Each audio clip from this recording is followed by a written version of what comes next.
My name is Christopher Bednash.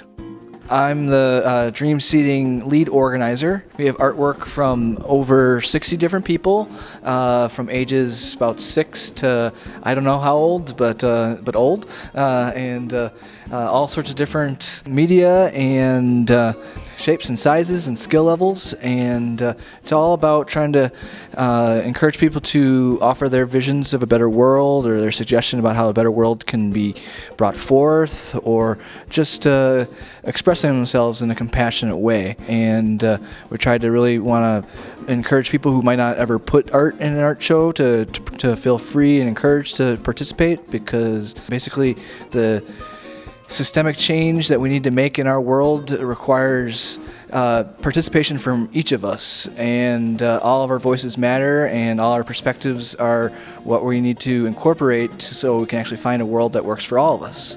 And so this is just one little step to try to get people to express themselves and other people to see what's going on in their community and see that any of us can offer our visions for a better world, and otherwise have a good time and see a lot of nice, colorful stuff. Thanks for everyone for participating, and thank you to Sasha and Rhiannon over there for helping in so many different ways. I want to bring the message that we should make art and not war. I think art is a really powerful medium and has the potential to promote peace. An example I can think of is I once saw a movie that was a true story about a prison camp in World War II. A group of female prisoners organized a chorus and sang absolutely beautiful music. And upon listening to the music, their guards suspended torturing, at least for a while. I've been doing art since I've been 13, and I've been involved in the peace movement since high school. And I've done pieces about peace, like this one, where I have my peace bomber bombing peace signs and peace doves. I brought in a piece called America the Beautiful, and it's a shadow box over there, and in it are images of American heroes and heroines that have helped change America for the better, to remind us of what our grandmothers and grandfathers have done for us and how we have the power to change our country in a positive way. And that was my contribution to the show. I brought in 3 poems. I named them colors. Each one I did purple, blue, and pink. Purple for the lilacs being smelled by hummingbirds, purple for the colors drifting in the sunset, purple for the flowers sweeping the meadows. Blue for the ocean with its world underneath it, blue for the river where fishes ride in the currents, blue for the silliness but prettiness of dolphins acting as letters on the page being turned by the waves, pink for the ball gowns sweeping the floors, pink from the clouds at the sunset were sweet as the roses. These were times when I look through a flower, I see through the petals and into the sunset of hope. So this piece of art is to invite your imagination to join in conceiving of a meeting that could actually agree on peace. And if there's a meeting, there'll be a table. So we begin with the table. Who needs to be at the table? What are the questions that have to be on the table? So our endeavor is to transform Armageddon, the big war, into the peace that was possible if we only can agree. A lot of people say that peace starts within, and peace is where you are, and everyone can contribute to peace. I dreamt I was a dolphin swimming in the sea, and you were the water that surrounded me. As clear as my essence, I could see. When I would jump out, I would fall back, and once again you would surround me. I'm not a fish, nor do I wish to be. I do not need the sea to draw the breath in me, but to be without the sea would be the death of me. For love, like life, can be tragic.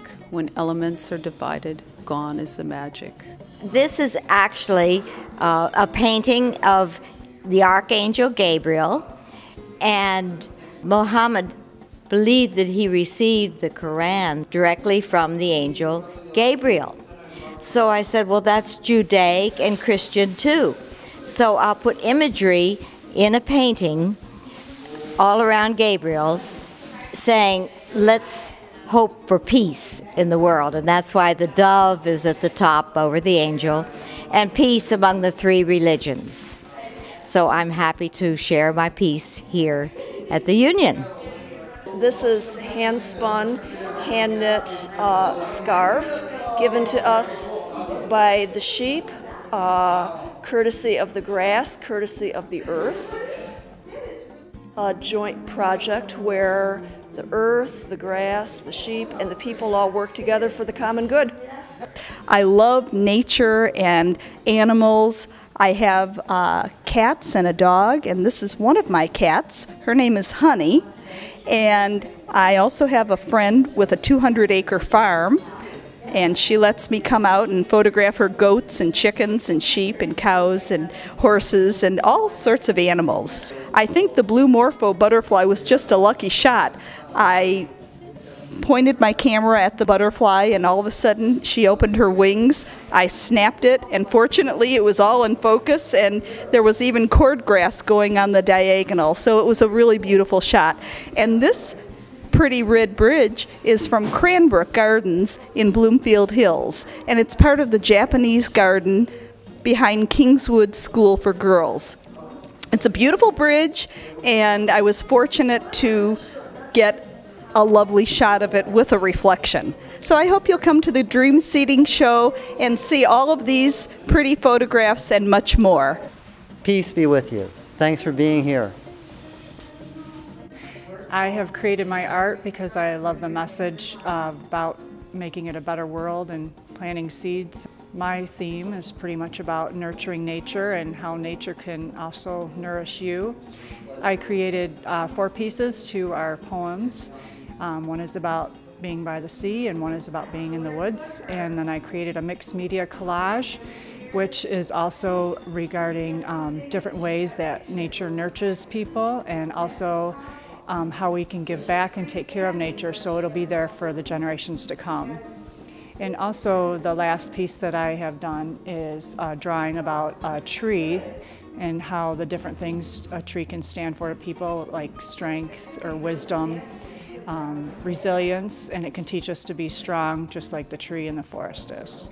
Hi, I'm Bob Neveu, and I've just brought my art in for Dream Seeding, and quite privileged to bring it in and have the public see it. I think it's an appropriate image for the theme of Dream Seeding. It looks like a seed and it's somewhat of a heart, so it's my love of nature and my love of ecology, and I hope people come and look at it. Thank you.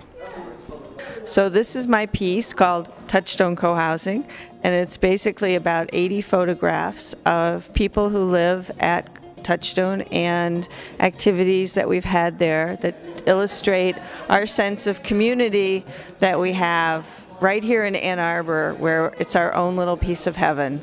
This is the piece that I have. It connects to this show because when I think about making change and bringing forth peace, a lot of that has to do with recovering and forgiving. So this piece just has to do with the good emotional feelings that come with forgiving and the space that it frees up for other stuff to come in. Hi, my name's Donna Estabrook, and I'm holding a piece of artwork by my daughter. Her name is Alma Fisher. She's putting this piece of artwork in the Peace Art Show. It's in the Michigan Union, and she made a comment about this work. It's just called Love and Peace, and she says in her comment that it's up to everyone to make sure that love and peace reigns. I've been painting landscapes for many years, probably about 30 years overall. Used to go out to Maine and paint landscapes, and I figured, well, I live in the Midwest and find my inspiration here among the countryside, the pastorals, the trees, and sunsets. The time of day inspires me too. I'm Sarah Ross, and I made this piece for the Dream Seeding Art Show, and it was totally inspired by the call for art that Chris put out, which was artists who work at any level, skill level. The theme is some way to make the world a better place, and so I sat down with my notebook and I made a list of ideas and images that came to my mind, and so this is what came out. It's like a heart with arms coming out of it. It's kind of like the flaming heart of Christ, or if you're Christian, anyways. I mean, it's not supposed to be Christian, but it's drawing off that imagery. And then the many-armed God in some Hindu and Buddhist traditions. There's a god, a deity that has like 1,000 arms, and so it's kind of combining those two images from other cultures, and just like saying if you act from your heart and you use your heart in what you do, you can make the world a better place. So that's it.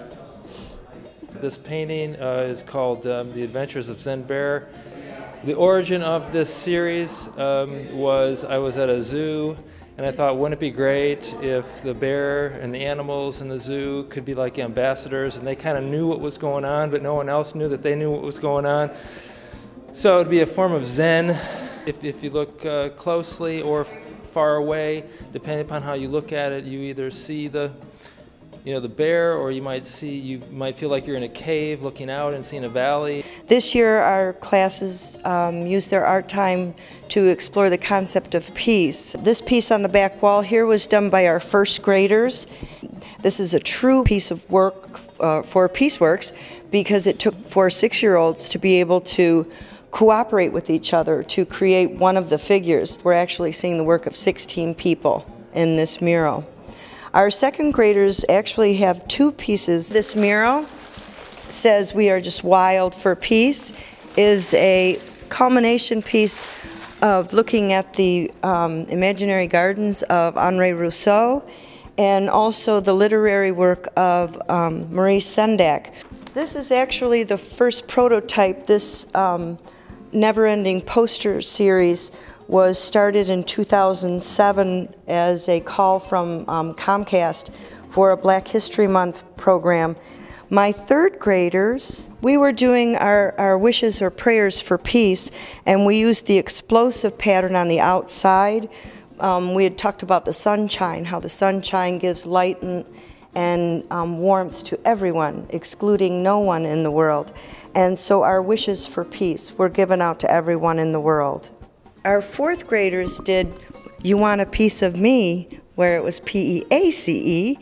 And then also, I'd like to give you a piece of my mind, a self-portrait with a purpose. 140 children and 140 different aspects of what peace is. Created this Yes We Can hands. It was part of connecting many things together: young, old, fat, skinny, tall, black, white, yellow, red, indigenous, homogenized, every culture we could come up with. What I really love is the handprints. Each child traced their own hand, and I will end you with this because it touched my heart. When we were doing all of this, one of my girls, Hannah, a 4th grader, came up to me. She said to me, she said, "Miss Valerie, peace, it's the final piece of the puzzle."